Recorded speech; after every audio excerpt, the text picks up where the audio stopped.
ചേട്ടത്തി അനിയത്തി മക്കളാണ്. ഈ സംഭവ സമയം ഇവിടെ വേറെ ആരും ഇല്ലായിരുന്നു. എല്ലാവരും ഉണ്ട്, വീട്ടിലെല്ലാവരും ഉണ്ട്. ഇത് എപ്പോഴാണ് ചെക്കൻ ഡ്യൂപ്ലിക്കേറ്റ് താക്കോൽ ഉണ്ടാക്കി വീട്ടിനകത്ത് കയറി പറഞ്ഞു കേട്ടത്. നമസ്കാരം, പുതിയൊരു വീഡിയോയിലേക്ക് എല്ലാവർക്കും ഹാർദമായ സ്വാഗതം. എന്തൊക്കെയാണ് ഈ കൊച്ചു കേരളത്തിൽ ഡെയിലി വരുന്ന വാർത്തകളെന്ന് കേട്ട് സത്യം പറഞ്ഞാൽ ഞെട്ടിപ്പോകും. ഇപ്പൊ രാവിലെ കോഴിക്കോട് നിന്ന് ഞെട്ടിക്കുന്നൊരു വാർത്ത വരുത്തിട്ട് കോഴിക്കോട് മൂഴിക്കലാണ് ഈ ഒരു സംഭവം. 20 വയസ്സുകാരൻ അഭിനാൻ, 20 വയസ്സുകാരനാണ്. സ്വന്തം സഹോദരി നിരപ്പോഴെന്താണ് ഇവർ രണ്ടും ഈ പറയുന്ന ചേട്ടത്തി അനുജത്തി മക്കളാണ്, മനസ്സിലായോ? അപ്പൊ യഥാർത്ഥത്തിൽ ഇവന്റെ സഹോദരിയാണ് നസ്രിൻ. 16 വയസ്സ് മാത്രം പ്രായമുള്ള നസ്രിനെ കൊലപ്പെടുത്തിയിട്ട് ഇവൻ ജീവൻ ഒടുക്കി എന്ന് പറയുന്ന ഞെട്ടിക്കുന്ന ഒരു വാർത്ത വരുന്നുണ്ട്. ആ വാർത്ത വായിച്ചു കഴിഞ്ഞാൽ സത്യം പറഞ്ഞാൽ ഞെട്ടുന്ന മറ്റൊന്നുമല്ല, ഇതൊരു നമ്മൾ ഉദ്ദേശിക്കുന്ന രീതിയിലുള്ള ഒരു കൊലപാതകമല്ല എന്നുള്ളതാണ്. കോഴിക്കോട് മൂഴക്കിലിൽ 16-കാരിയും 20-കാരനെയും മരിച്ച നിലയിൽ 20 ബന്ധുക്കൾ എന്ന് പറഞ്ഞുകൊണ്ടുള്ള ഒരു വാർത്ത.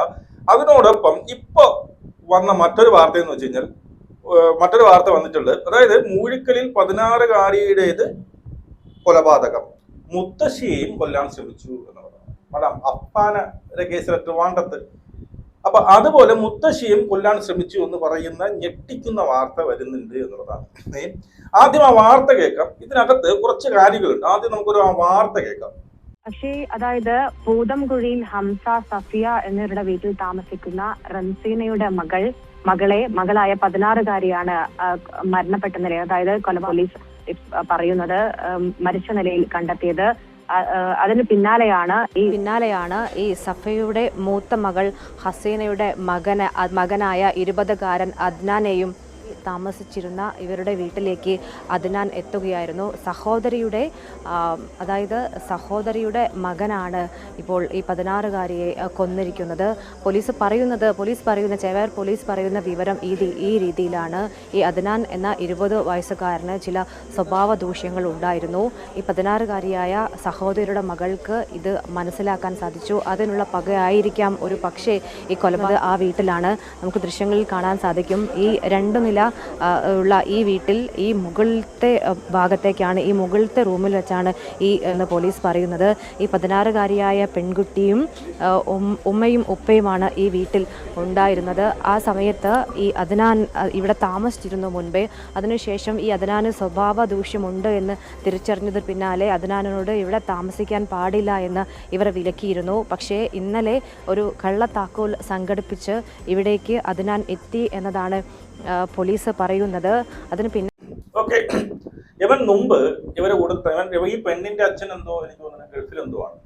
അപ്പോ ഇവൻ മുമ്പ് ഇവിടെയാണ് താമസിച്ചത്, ഇവരെ കൂടെയാണ് താമസിച്ചത്. കാരണം സഹോദരന്മാരുള്ളത് നേരിട്ടല്ലെങ്കിലും കൊച്ചച്ഛനും കുഞ്ഞമ്മയുടെ ഒക്കെ മക്കളുകളാണ്. അപ്പൊ സഹോദരി തന്നെയാണ്. അപ്പോൾ ഇവിടെ വെച്ച് ഇവന്റെ സ്വഭാവ ദൂഷ്യം എന്തോ പറഞ്ഞുകൊണ്ട് ഇവൻ ഇവിടെ നിന്ന് ഇറക്കി വിടും. നീ ഇവിടെ താമസിക്കണ്ട എന്ന് പറഞ്ഞുകൊണ്ട് ഇറക്കി വിടും. എന്താണ് സ്വഭാവ ദൂഷ്യം എന്ന് നമുക്കറിയത്തില്ല. ചിലർ പറയുന്നുണ്ട് ഇവൻ എന്തോ ക്യാഷ് അവിടെ നിന്ന് അടിച്ചു മാറ്റി ഈ പെൺകുട്ടിയാണ് അത് പറഞ്ഞു കൊടുത്തത്. അതിന്റെ വൈരാഗ്യം ഒന്ന് ചിലർ പറയുന്നുണ്ട്. മറ്റെന്തെങ്കിലും ഉണ്ടോ എന്നുള്ളത് ഇനി അറിയാം എന്നുള്ളതാണ്. ഇതിനകത്ത് അവർ പറയുന്നത് CCTV ക്യാമറയൊക്കെ ഉണ്ട്. അതൊക്കെ കണ്ടുപിടിച്ചിട്ട് CCTV ക്യാമറയൊക്കെ ഓഫാക്കിക്കൊണ്ടാണ് ഇവൻ ഇതിനകത്ത് കയറിയത്. എപ്പോൾ കയറിയെന്ന് അറിയത്തില്ല.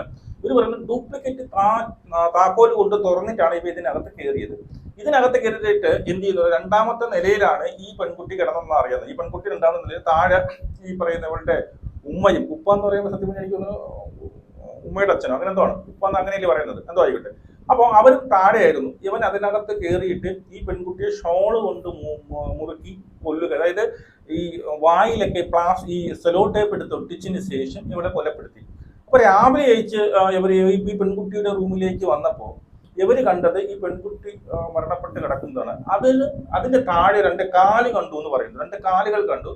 നോക്കിയപ്പോ എന്ത് ചെയ്തു, യമനാണ്. അതായത് ഇവൻ ഇവിടെ വീട്ടിൽ കയറണ്ടെന്ന് പറഞ്ഞ ഇവരുടെ തന്നെ ബന്ധുവായ ഈ പയ്യനാണ്, 20 വയസ്സുകാരൻ. അതുകൊണ്ട് ഈ പെൺകുട്ടിയെ ഹോസ്പിറ്റലിൽ കൊണ്ടുപോയി ഈ പയ്യനെ പിടിച്ച് അപ്പുറത്തുള്ള, ഇവൻ ഓടിപ്പോകാതിരിക്കാൻ വേണ്ടി അപ്പുറത്തുള്ള റൂമിൽ ഇവനെ പിടിച്ച് പൂട്ടിയിട്ടു. അപ്പൊ ആ സമയം വരെ പയ്യൻ മരിച്ചിട്ടില്ല, അപ്പുറത്തെ റൂമിൽ പൂട്ടിയിട്ടു എന്നുള്ളതാണ്. എന്നിട്ട് ഇവര് ഹോസ്പിറ്റലിൽ പോയി ഈ പെൺകുട്ടി മരണപ്പെട്ടു. അതിനുശേഷം ഈ പയ്യൻ അവിടെ നിന്നാണ് ഈ പയ്യൻ എന്ത് ചെയ്തത്, തന്റെ ജീവൻ കൊടുക്കുന്നത്. അത് പിന്നീട് വിഷം കഴിച്ചെന്ന് പറയുന്നുണ്ട്, അതുപോലെ ഞരമ്പുറത്താണെന്ന് പറയുന്നുണ്ട് എന്നുള്ളതാണ്. ഇവർ പറയുന്നത് ഡ്യൂപ്ലിക്കേറ്റ് ചാവി കൊണ്ട് തുറന്ന് കയറി എന്നുള്ളതാണ്. എനിക്ക് തോന്നുന്നത് ഡ്യൂപ്ലിക്കേറ്റ് ചാവി കൊണ്ടായിരിക്കില്ല. ഇവൻ നേരത്തെ എൻ്റെ ഒരു ബലമായ സംശയം ഇവൻ നേരത്തെ അതിനകത്ത് ഉണ്ടായിരുന്നു എന്നുള്ളതാണ്. മനസ്സിലായോ? ഇവര് കാണാതെ ആ ഒരു 3 പേരേ ഉള്ളൂ. ഇവർ കാണാതെ ഇവൻ അതിനകത്ത് ഉണ്ടായിരുന്നു. എന്നിട്ട് രാത്രി ഈ ഒരു സംഭവം ചെയ്തു എന്നുള്ളതാണ്. അങ്ങനെ എനിക്ക് തോന്നാൻ കാരണം അതാ. പക്ഷേ ഇവൻ ഈ പറയുന്ന ക്യാമറയൊക്കെ വെട്ടിച്ചു വരുന്നു. ഇങ്ങനെ ചെയ്തതിനു ശേഷം ഡ്യൂപ്ലിക്കേറ്റ് ചാവി ഇവനകത്ത് ഉണ്ടായിരുന്നെങ്കിൽ ഇവൻ തിരിച്ചിറങ്ങി പോകാനായിരുന്നു അല്ലേ? അവൻ അവിടെ നിന്ന് രക്ഷപ്പെടാനുള്ളതായിരുന്നു. പക്ഷെ അവൻ രക്ഷപ്പെട്ടിട്ടില്ല. അവിടെ തന്നെ കുടുങ്ങി കിടക്കുക. അതായത് ഇവര് രാത്രി റൂമിനകത്ത് ചിലപ്പോൾ കഥവൊക്കെ അടച്ചിട്ടുണ്ടാവും. കഥ അടച്ചാൽ ഇവന് ഭാഗത്ത് തുറക്കാമായിരുന്നു അല്ലേ? അപ്പോൾ അറിയത്തില്ല. മേ ബി ഇവൻ നേരത്തെ ഉണ്ടായിരിക്കാം.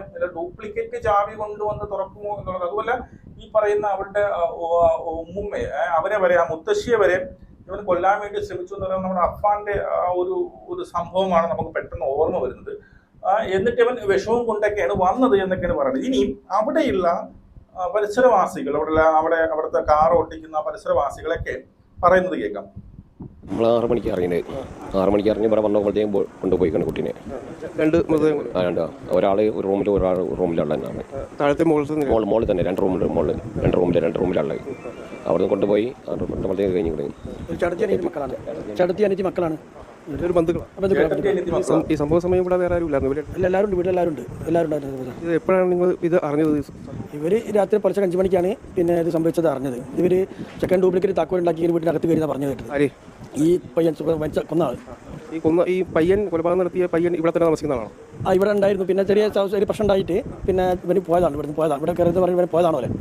പിന്നെ വന്നതാണ്. ഇവർ കൊല്ലണമെന്ന് കണക്കാക്കിയിട്ട് വന്നത് തന്നെയാണ്. എന്താണ് ഇതിന് കാരണം എന്നുള്ളതിനെ സംബന്ധിച്ച് അങ്ങനെ കാരണം എന്താ അറിയില്ല. ഇല്ല, കാരണം ആർക്കും എന്താണെന്നല്ല. പിന്നെ ചെറിയ ഫാമിലി പ്രശ്നങ്ങളാണ് എല്ലാവരും പറഞ്ഞു കേട്ടത്. ഇത് സംബന്ധിച്ച് എന്തെങ്കിലും വിവരങ്ങളുണ്ട്? ഇവർ തർക്കമോ? ഇവർ നല്ല ഫാമിലിയാണ്, നല്ല സൗഹാർദ്ദത്തിൽ എല്ലാവരും കയ്യിലൊക്കെ. ഇവർക്ക് എന്താ നമ്മളൊക്കെ എപ്പോഴും ഇവിടെ വീട്ടിൽ വരുന്ന പോക്കുള്ള ആൾക്കാണ്. ഇവിടെ ഓട്ടോ ഡ്രൈവറാണ് ഞാൻ. അപ്പോൾ ഇവർക്ക് തമ്മിൽ നല്ല യോജിപ്പിലുണ്ടാവില്ല. ഇത് ഇപ്പോൾ ഈ പെൺകുട്ടി +1 പഠിക്കണം. അതെ, മർക്കസിലാണ് പഠിക്കുന്നല്ലേ? +1 ഈ പയ്യനോ? ഈ പയ്യൻ അവിടെ പഠിക്കുന്നത് അറിയില്ല. അവിടെ മർക്കസിൽ പഠിച്ചിരുന്നു. ഇവിടുന്ന് വിട്ടേച്ച് പോയതാ. പിന്നെ അവൻ്റെ വീട്ടിലേക്ക് എന്തൊക്കെ പ്രശ്നങ്ങളൊക്കെ ആയിട്ട് ഇവിടുന്ന് പോയത്. ഇവിടെ കുറേ താമസിച്ചു. ഇവർ ഈ വീട്ടിൽ തന്നെയാണ് അവർ താമസം? ആ വീട്ടിൽ തന്നെ താമസിച്ചത് 6 മാസം മുന്നേ. 6 മാസം മുന്നേ. പിന്നെ ഇവിടെ എന്തോ പ്രശ്നം ഉണ്ടാക്കിയാണ് ചെക്കൻ പോയതാ. എന്തായിരുന്നു പ്രശ്നം? എന്തായിരുന്നു അറിയില്ല. അപ്പോൾ ആ വൈരാഗ്യം തീർക്കാനാണ് ഇവിടെ വന്നതെന്നാണ് വലിയ സംശയം എല്ലാവരും. ബോഡി കണ്ടോ ഞങ്ങൾ കണ്ടില്ല. പൊളിച്ച കൊണ്ടുപോയി പോയിട്ടുണ്ട്. പിന്നെ ഓന് എന്തോ ഒരു വിഷമായിട്ടാണ് വന്നത്. അവൻ അത് കഴിച്ചിട്ടാണ് മരിച്ചത്. വിഷം കഴിച്ചോ? കഴിച്ചിട്ടാണ്. ഇവര് പറയുന്നത് വൈരാഗ്യം തീർക്കാൻ വേണ്ടി വന്നതാണ്. ഡ്യൂപ്ലിക്കേറ്റ് താക്കോലിട്ട് തുറന്നു. ഇവൻ കയ്യിൽ വിഷവുമായിട്ടാണ് വന്നത്. അവനൊക്കെ തീർത്തതിന് ശേഷം പിന്നീട് ഇവൻ വിഷം കഴിച്ച് മരിച്ചു എന്ന് പറയുന്നു. ഇനി വിഷം കഴിച്ചാണ് ചില വാർത്തകളിൽ ഞാൻ കേട്ടു ഞരമ്പ് മുറിച്ചാണ് മരിച്ചതെന്നും പറയുന്നു. പെണ്ണിന് മൊത്തം കഴിക്കൊക്കെ ചുറ്റിട്ട് ശരിക്കും ആർക്കും പറയാൻ കഴിയില്ല. എങ്ങനെയാണ് മരണപ്പെട്ടതെന്നുള്ള ആർക്കും ഇങ്ങനെ തീർച്ചയായും പറയാൻ പറ്റില്ല. എന്താ സംഭവിച്ചത് അതിനുള്ളിൽ കൂടെ എല്ലാവരും എന്താ സംഭവിച്ചത് ആർക്കും പറയാനില്ല. മുഖത്ത് മൊത്തം ടേപ്പ് എന്തോ നോട്ടീസില്ല. ശ്വാസം മുട്ടിച്ച് കൊന്നാ പറയണത്. ഓരോ കൈക്കും കാലൊക്കെ നോക്കിയെന്ന് പറയുന്നുണ്ട്. ഉമ്മ ഈ പെൺകുട്ടിയുടെ ഉമ്മനെ പിന്നെ കൊല്ലാൻ നോക്കി. അപ്പോൾ ആണ് പിന്നെ ഉമ്മ അറിഞ്ഞത് നെട്ടിണീച്ചാന്ന് പറഞ്ഞത്. ഈ രാത്രി ഇങ്ങനെ സംഭവിച്ചിട്ടുണ്ടല്ലേ? അപ്പോൾ പിന്നെ എങ്ങനെ അകത്ത് കയറി എന്നുള്ളത് അറിയില്ല. ഇവന് ഡ്യൂപ്ലിക്കേറ്റ് താക്കോൽ ഉണ്ടാക്കി കയറിയതല്ല. ഇവിടെ ഫുള്ള് CCTV ആണ്. പക്ഷേ CCTVയിലൊന്നും ഇവൻ വന്നതോ പോയതോ ഒന്നും കാണിക്കുന്നില്ല. അപ്പോൾ എങ്ങനെ ഈ പെൺകുട്ടിയുടെ വീട്ടുകാരൊക്കെ എന്താ ചെയ്യുന്നത്? ഇവർക്ക് ബിസിനസ്സാണ്. ബെർലിനൊക്കെ ഒരു പരിപാടിയാണ്. ഈ ചെക്കൻ്റെ വീട്, ഈ കൊലപാതകം നടക്കുന്ന പറയുന്ന ചെക്കൻ്റെ വീട് എനിക്കറിയില്ല. അധികം പേര് ഇവിടെ തന്നെ ഉണ്ടാവില്ല. നമ്മൾ ഇവിടെ പരിചയമുള്ളൂ. എന്തൊക്കെ പ്രശ്നങ്ങളുണ്ടോ ഇവർ തമ്മിൽ? എന്തൊക്കെ ചില പ്രശ്നങ്ങളുണ്ട്. ഇതിനെ ചൊല്ലിയാണ് പ്രശ്നങ്ങൾ അറിയില്ല എന്തിനാ ചൊല്ലാന്നുള്ളത്. എന്തോ പൈസ എന്തോ പോയി എന്നൊക്കെ പറഞ്ഞിട്ട് പൈസ എന്തോ കളവ് പോയി എന്നൊക്കെ പറഞ്ഞു. ഏത് ഈ വീട്ടിൽ പോയിട്ടുണ്ടോ? അതിനെന്തോ പ്രശ്നം ആദ്യം നടന്നിട്ടുണ്ടായിരുന്നു. അല്ല, ഈ വീട്ടിൽ നിന്ന് പോയ പൈസ ഇവനെ എടുത്തതായിട്ടാണ് ഒരു ബന്ധുക്കാരല്ല. അപ്പം അതിൻ്റെ ചോദ്യം പറച്ചിലൊക്കെ ഉണ്ടല്ല. വലിയ വിഷയങ്ങളല്ല, ഈ കുടുംബത്തിൽ തന്നെ കഴിഞ്ഞു വിടുന്ന വിഷയങ്ങളാണ്. അങ്ങനെ ഈ കൊലപാതകത്തിലേക്ക് നയിക്കാൻ മാത്രം എന്താണ് ഇത്ര വിരോധം എന്നുള്ളത്? ചെക്കന് വേറെ എന്തെങ്കിലും ഉണ്ടോന്ന് അറിയില്ല. എന്താ ഉപയോഗിക്കുന്നുണ്ടോ അങ്ങനെയൊന്നും അറിയില്ല.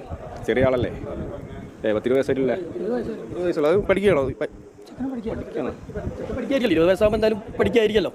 അപ്പോൾ ജോലിക്ക് പോകാൻ അതും പ്രാപ്തിയായില്ലല്ലോ. ഓക്കെ, ഇവര് പറയുന്നതിൽ ഇവര് ഇതിനകത്ത് പറയുന്നത് കേട്ടോ, ഉമ്മേനെ കൊലപ്പെടുത്താൻ നോക്കിയപ്പോഴാണ് അവർ ഞെട്ടി എണീറ്റതെന്നാണ്. അതായത് ഈ പറയുന്ന ആ 16 വയസ്സുള്ള പെൺകുട്ടിയെ വകവരുത്തിയതിനു ശേഷം അവൻ നേരെ വന്ന് ഉമ്മേനെ കൊലപ്പെടുത്താൻ വേണ്ടിയിട്ട്, അതായത് ഈ പറയുന്ന അമ്മുമ്മയെ കൊലപ്പെടുത്താൻ വേണ്ടിയിട്ട് നോക്കി. അപ്പോഴാണ് അവർ ഞെട്ടി ഉണർന്നത്. അപ്പോഴാണ് ഈ പറയുന്ന സംഭവം കണ്ടത്. അങ്ങനെ അവരെല്ലാവരും കൂടി ചേർന്നുകൊണ്ട് ഇവരൊരു റൂമിൽ പിടിച്ച് അടച്ചിടുകയായിരുന്നു എന്നുള്ളതാണ്. അതായത് ഇവര് എടുത്തു പറയുന്നത് എന്തോ ഒരു പൈസയുമായി ബന്ധപ്പെട്ട ഒരു സംഭവമാണ്. ഇവനെന്തോ ഇതിനകത്ത് നിന്ന് മോഷ്ടിച്ചു.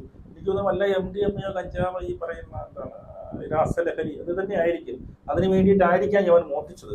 അത് ഈ പെൺകുട്ടിയും ഈ പറയുന്ന എന്താണ് വല്യമ്മ എല്ലാം കൂടി എതിർത്തിട്ടുണ്ടാവാം. പറഞ്ഞ് ഇവന് എന്താണ് വഴക്ക് പറഞ്ഞ് ഇവനെ വീട്ടിൽ നിന്ന് ഇറക്കി വിട്ടിട്ടുണ്ടാവും. ആ ഒരു പക തീർത്തതായിരിക്കാം. ഇവന് വളരെ കൃത്യമായിട്ട് എല്ലാ സജ്ജീകരണങ്ങളോട് കൂടിയാണ് ഇവ ഇതിനകത്ത് കയറിയത്. അപ്പോൾ ഒരു ഡ്യൂപ്ലിക്കേറ്റ് താക്കോലിട്ട് തുറക്കുന്നതിനേക്കാൾ വേണ്ടി എനിക്ക് തോന്നുന്നത് ഇവ നേരത്തെ വന്ന് ഇതിനകത്ത് ഇരുന്നിട്ടുണ്ടാവാം. എല്ലാവരെയും മൊത്തം തീർക്കാനുള്ളതായിരുന്നു അവന്റെ പരിപാടി. പക്ഷെ അത് നടന്നില്ല. അപ്പൊ അങ്ങനെ ഒരു ഞെട്ടിക്കുന്ന ഒരു സംഭവം. എന്തുവാണ് സംഭവിച്ചത്, എന്താണ് ആക്ച്വൽ സംഭവം, എന്തുകൊണ്ടാണ് ഇവന് ഈ ഒരു വൈരാഗ്യം വന്നത്, ഈ പെൺകുട്ടിയുമായിട്ട്, സ്വന്തം സഹോദരിയെ ആയ പെൺകുട്ടിയായിട്ട് ഇവർ ഇത്ര വൈരാഗ്യം വരാൻ കാരണമാണ്. അതുകൊണ്ട് സഹോദരി മാത്രമല്ല അവിടെയുള്ള അമ്മയെ കൂടി ഇവർ വകവരുത്താൻ വേണ്ടിയിട്ട് എന്ത് ശ്രമിച്ചു. ഇതൊരു അഫ്ഗാൻ മോഡൽ കൊലപാതകത്തിന് നമ്മൾ പ്ലാൻ ചെയ്തതാണോ എന്നുള്ളതൊക്കെ നമുക്ക് ഇനി അങ്ങോട്ട് പോകുമ്പോൾ അറിയാൻ സാധിക്കും. നിങ്ങളുടെ അഭിപ്രായം മസ്റ്റായിട്ട് നമുക്ക് കൊടുക്കണം.